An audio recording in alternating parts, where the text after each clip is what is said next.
సాని ద ప మా ప గ మా ప రి గ ని రే సా. అసలు రాగాలంటే ఏంటి?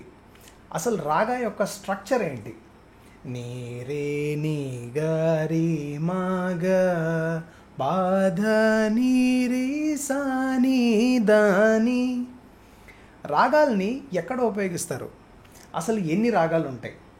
సాని ద ప మా ప గ మా ప రి గ ని రే సా. కొత్తగా ఎవరైతే ఫ్లూట్ నేర్చుకుంటున్నారో వాళ్ళు ఎన్ని రాగాలు నేర్చుకోవాలి? ఆదిత్య ఫ్లూట్స్లో రాగాల గురించి మనం ఎలా నేర్పిస్తున్నామో, అసలు రాగాలు నేర్చుకోవడం వల్ల ఎలాంటి బెనిఫిట్స్ ఉంటాయి?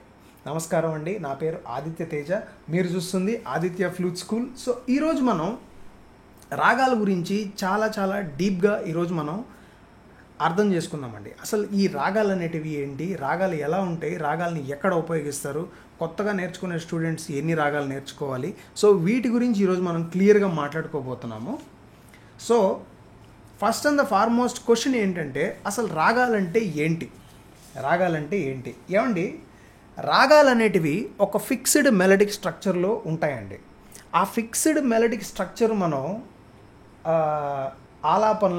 ఆలాపనలు, కీర్తనలు, ట్యూన్స్, మూవీ సాంగ్స్ కంపోజ్ చేయడానికి అండ్ వేరియస్ జానర్స్ ఆఫ్ మ్యూజిక్లో మనం ఇంప్రొవైజ్ చేయడానికి ఈ రాగా యొక్క ఫార్ములాని మనం యూజ్ చేస్తామండి. అండ్ ఇంకొక ముఖ్యమైన విషయం ఏంటంటే, రాగాకున్న ప్రత్యేకత ఏంటి అంటే, మనలో ఉన్న భావాల్ని, మనలో ఉన్న నవరసాలని వ్యక్తపరచగలిగే సామర్థ్యం రాగాకు ఉందండి. సో అంటే మన లోపల ఉన్న ఫీలింగ్స్ని బయటికి ఈజీగా ఎక్స్ప్రెస్ చేయగలిగే ఎబిలిటీ రాగాకు ఉంటుందన్నమాట. ఓకేనా? సో ఇప్పుడు సెకండ్ క్వశ్చన్ ఏంటి అంటే, రాగా యొక్క స్ట్రక్చర్ ఏంటి? రాగా యొక్క స్ట్రక్చర్ ఏంటి? ఏమండి, ఇప్పుడు మన బాడీలో పార్ట్స్ ఎలాగైతే ఉన్నాయో మనకి, అలా రాగాకి కూడా పార్ట్స్ ఉన్నాయి. ఆ పార్ట్స్ ఏంటి అంటే, మెయిన్ పార్ట్స్, ఆ పార్ట్స్ ఏంటి అంటే ఆరోహణం, అవరోహణం. ఏమండి, ఇప్పుడు నేను ఆరోహణం, అవరోహణం గురించి నేను మీకు ఎక్స్ప్లెయిన్ చేయాలి అంటే అట్లీస్ట్ ఒక 30 to 40 minutes టైం పడుతుంది అనమాట. చాలా టైం పడుతుంది. సో అంత టైం మనం కేటాయించకుండా నేనేమనుకుంటున్నానంటే, ఎయిదర్ నెక్స్ట్ వీడియోలో ఆర్ ఎల్స్ స్టూడెంట్స్ ఎవరన్నా నన్ను క్లాస్లో ఆరోహణం, అవరోహణం గురించి ఎక్స్ప్లెయిన్ చేయమంటే నేను క్లియర్గా ఎక్స్ప్లెయిన్ చేస్తానండి. సో 30 minutes వాటి గురించి కేటాయించాలంటే కొంచెం కష్టం. అందుకే నేను నెక్స్ట్ వీడియోలో ఈ ఆరోహణం, అవరోహణం అనే కాన్సెప్ట్ గురించి నేను ఇంకా మీకు క్లియర్గా ఎక్స్ప్లెయిన్ చేస్తాను. ఓకేనా?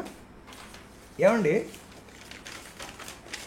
రాగాల్ని, ఇప్పుడు థర్డ్ క్వశ్చన్, రాగాల్ని ఎక్కడ ఉపయోగిస్తారు? రాగాల్ని హిందుస్థానీ క్లాసికల్ మ్యూజిక్లో, కర్ణాటిక్ మ్యూజిక్లో ఉపయోగిస్తారండి.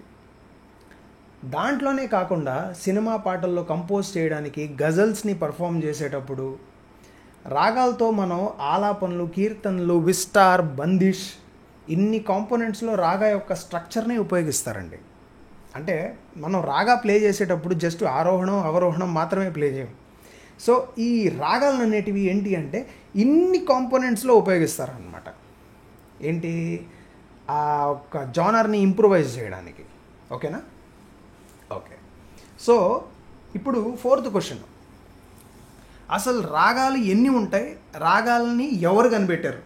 అసలు రాగాలు అనేటివి ఎన్ని ఉంటాయి, రాగాలని ఎవరు కనిపెట్టారు? ఏమండి, అసలు అన్నిటికన్నా కష్టమైన ప్రశ్న అండి ఇది. ఎందుకు కష్టమైన ప్రశ్న అన్నానంటే, దీనికి జవాబు ఎతకడం అంత సామాన్యమైన విషయం కాదు. ఎందుకంటే చాలా రీసెర్చ్లో ఏం చెప్తారు అంటే, రాగాలనేటివి మన వేదాసు, పురాణాలు, ఉపనిషత్తులు ఎప్పుడైతే అవి వచ్చాయో అప్పటి నుంచి రాగాలు ఉన్నాయి. అప్పటి నుంచి, ఎన్నో వేల సంవత్సరాల కిందటి నుంచి రాగాలు అనేటివి ఎప్పుడో ఒక 100 సంవత్సరాల ముందో లేకపోతే 200 సంవత్సరాల ముందో కనిపెట్టినటివి కాదు. దానికి ఏంటి అంటే, అసలు అంతు చిక్కలేని హిస్టరీలో, అంటే అసలు వేల శతాబ్దాల కింద అవి రాగాలు అనేటివి ఎమర్జ్ అయ్యాయి అన్నమాట. సో ఈ ప్రశ్నకి నేనే కాదండి దీనికి జవాబు ఇవ్వడం, ఎవరి వల్ల కూడా అంత సాధ్యం కాదు. సో ఇంకొక విషయం ఏంటంటే అసలు రాగాలు ఎన్ని ఉంటాయి ఏమండి? ఇది కూడా కష్టమైన ప్రశ్నే. కొంతమంది రాగాలు ఏంటంటే 10,000 ఉన్నాయంటారు, కొంతమంది 5,000 ఉన్నాయంటారు, కొంతమంది 100 ఉన్నాయంటారు, కొంతమంది 50 రాగాలు ఉన్నాయి అంటారనమాట. సో అసలు రాగాలు అనేటివి ఎవరు కనిపెట్టారు, రాగాలు అనేటివి ఎప్పటి నుంచి ఉన్నాయి, ఎన్ని రాగాలు ఉన్నాయి అనే దాని గురించి ఇంకా రీసెర్చ్ జరుగుతుంది. నేను డిఫరెంట్ సోర్సెస్లో నేను ఎతకడం జరిగింది. కాకపోతే నేను వచ్చిన నిర్ధారణ ఏంటి అంటే ఇంకా టైం కావాలి. ఏంటి ఈ యొక్క దీనికి క్లియర్గా జవాబు ఎతకడానికి. సో ఈ రీసెర్చ్ ఇంకా చేస్తున్నాను నేను. సో ఒక్కసారి ఈ రీసెర్చ్ కంప్లీట్ అయిన తర్వాత మీకు ఆ ఇన్ఫర్మేషన్ ఇవ్వడం జరుగుతుందండి. అంటే రాగాలు ఎన్ని ఉన్నాయి, రాగాల్ని ఎవరు కనిపెట్టారు, దాని గురించి అన్నమాట. ఓకేనా? సో ఇప్పుడు 5వ క్వశ్చన్, 5th క్వశ్చన్. ఒక బిగినర్గా కొత్తగా నేర్చుకునే స్టూడెంట్స్ ఎన్ని రాగాలు నేర్చుకోవాలి, ఎన్ని రాగాలు నేర్చుకుంటే మనకి ఈ జర్నీలో, మ్యూజిక్ జర్నీలో మనకి ఉపయోగపడుతుంది?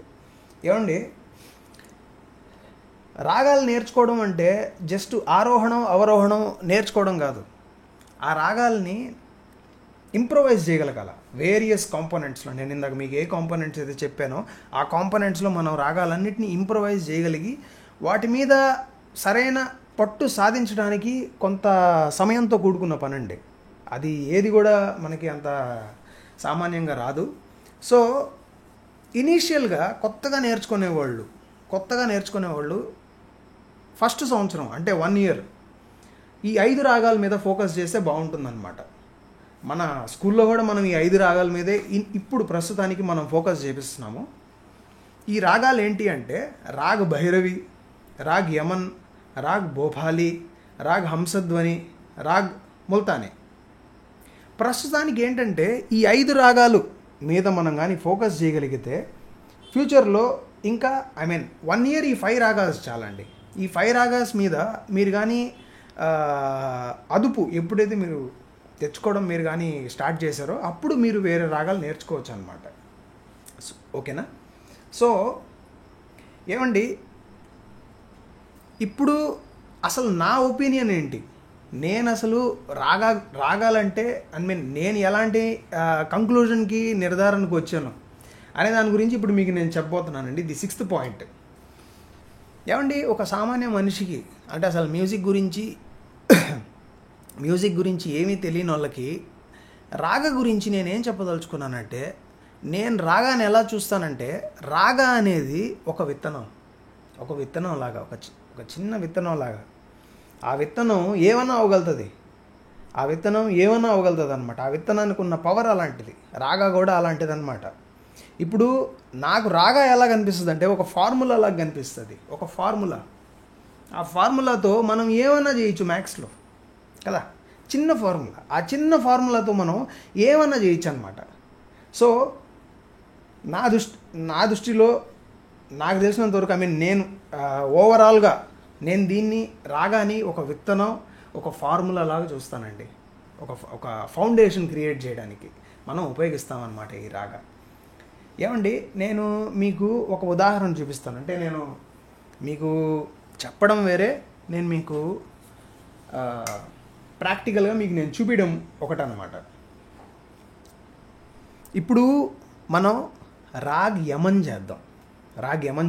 రాగ్ యమన్ ఆరోహణం ఎలా ఉంటుందంటే నీ రే గ మ ద ని సా. చూడండి,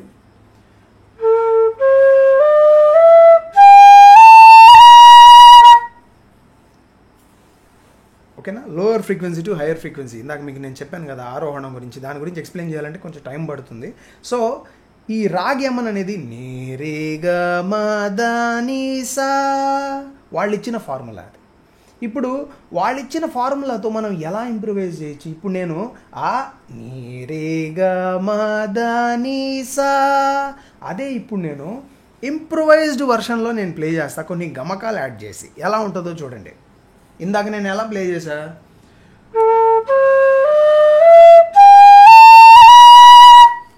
ఇప్పుడు మనం ఇంప్రూవైజ్డ్ వర్షన్లో మనం ఈ రాగం ప్లే చేద్దాం. ఆరోహణం, రాగ్ యమన్ ఆరోహణం. చూడండి,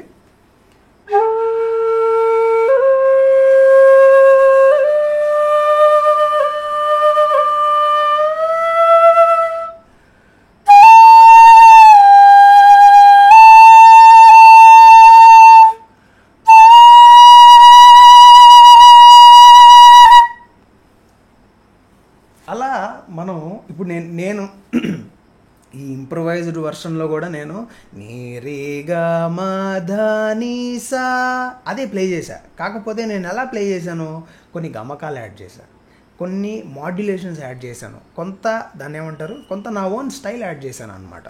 అట్లా మనకు ఆ ఫార్ములా ఇస్తారు, ఆ ఫార్ములాని మనం ఏ విధంగా అయినా మాడ్యులేట్ చేయొచ్చు. సింపుల్గా చెప్పాలి అంటే రాగా అంటే అదే. కాకపోతే అదొక్కటే తెలుసుకుంటే సరిపోదు. రాగా యొక్క హిస్టరీ, రాగా యొక్క ఎసెన్స్, రాగా యొక్క పర్పస్, రాగా యొక్క మెయిన్ మోటివ్, రాగా యొక్క ఫంక్షన్స్, రాగా యొక్క కాంపోనెంట్స్, రాగా యొక్క ఫండమెంటల్స్, ఇవన్నీ మనం ఎప్పుడైతే నేర్చుకుంటామో మనకేంటంటే హోలిస్టిక్ అంటే దాన్ని ఏమంటారు, సంపూర్ణమైన వ్యూ వస్తుంది అనమాట. హోలిస్టిక్ వ్యూ వస్తుంది మనకు రాగం మీద. ఎప్పుడు కూడా రాగేమని తీసుకొని మనం ఆరోహణం అవరోహణం నేర్చేసుకుంటే సరిపోదు. రాగాని ఏంటి అంటే ఇందాక నేను మీకు చెప్పాను కదా, విస్తార్, బందిష్, ఆలాపన, కీర్తన, అండ్ ఇంకోటి ఏంటంటే మన సొంతంగా కూడా మనం లిరిక్స్ రాసుకొని, ఫర్ ఎగ్జాంపుల్ మీరు అన్నమయ్య మీద ఒక చిన్న కీర్తన రాశారు మీ ఓన్ లైన్స్తో. ఆ లైన్స్కి మనం ట్యూన్ యాడ్ చేయాలి అంటే ఈ రాగాని మనం రెఫరెన్స్గా తీసుకోవచ్చు. అర్థమైందా? సో ఈ విధంగా మనం రాగాన్ని నేర్చుకోవాలండి. మన స్కూల్లో రాగా గురించి చాలా చాలా క్లియర్గా, డీటెయిల్డ్గా ఒక లెవెల్ ప్రాసెస్లో స్టూడెంట్స్కి మనం ఏంటంటే కంప్లీట్ అవగాహన ఇవ్వడం జరుగుతుందండి. అంటే ఒక బేసిక్ స్టూడెంట్కి అర్థమయ్యే విధంగా ఆ గ్రౌండ్ లెవెల్లో మనం ఈ రాగా యొక్క ఈ ఇంపార్టెన్స్ మనం చెప్పడం జరుగుతుందన్నమాట. సో మీలో ఎవరన్నా రాగాలు నేర్చుకోవాలి, స్వరాలు నేర్చుకోవాలి, హిందుస్థానీ కర్ణాటిక్ సంగీతం నేర్చుకోవాలి, ఫ్లూట్ ప్లే చేయాలి అని మీన్స్ మొదటి నుంచి నేర్చుకోవాలి అని అనుకుంటే మనది వర్చువల్ స్కూల్ అండి. కంప్లీట్గా ఆన్లైన్లో ఏంటి అంటే స్టూడెంట్స్కి మార్నింగ్ నుంచి నైట్ దాకా క్లాసులు అనేటివి జరుగుతుంటాయి.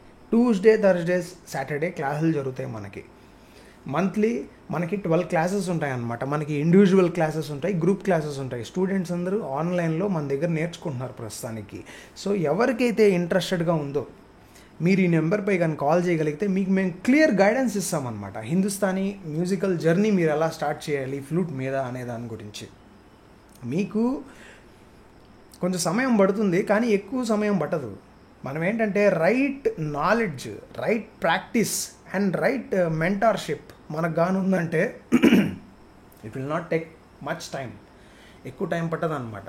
సో సరే అండి, మనం నెక్స్ట్ క్లాస్లో ఇంకొక విషయం చెప్పడం మర్చిపోయాను. ఇంకోటి ఏంటంటే ఎవరైతే స్టూడెంట్స్ ఫ్లూట్స్ కావాలనుకుంటున్నారో మనం ఫ్లూట్స్ కూడా స్టూడెంట్స్కి హోమ్ డెలివరీ చేస్తున్నాం అనమాట. హోమ్ డెలివరీ చేస్తున్నాం through out the world. Telangana, Andhra Pradesh, India wide మనం ఫ్లూట్స్ స్టూడెంట్స్కి నీట్గా పైప్లో మనం ప్యాక్ చేసి మనం స్టూడెంట్స్కి పంపిస్తాం అనమాట. సో ఎవరికైతే ఇంట్రెస్టెడో వాళ్ళు ఈ నెంబర్పై కానీ కాల్ చేస్తే మీకు మేము క్లియర్ గైడెన్స్ ఇస్తామండి. అండ్ ఒక చిన్న ట్యూన్ ప్లే చేద్దాం.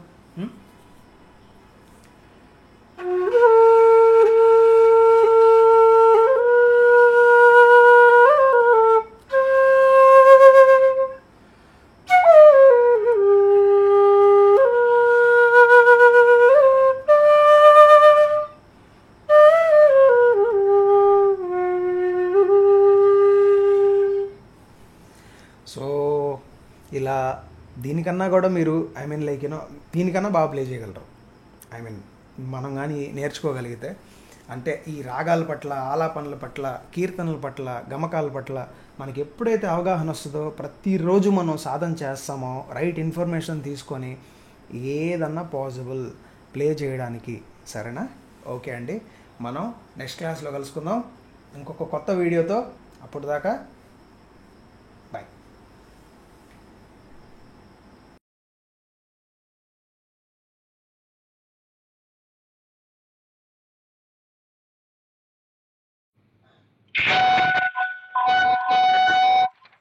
ఆనంద్ ఆనంద్ ఆనంద్ ఆనంద్ ఆనంద్ ఆనంద్ ఆనంద్ నమస్కారం. పొజిషన్ పొజిషన్ని కొంచెం బాగా మెయింటైన్ చేయను. మరి హ్యాండ్స్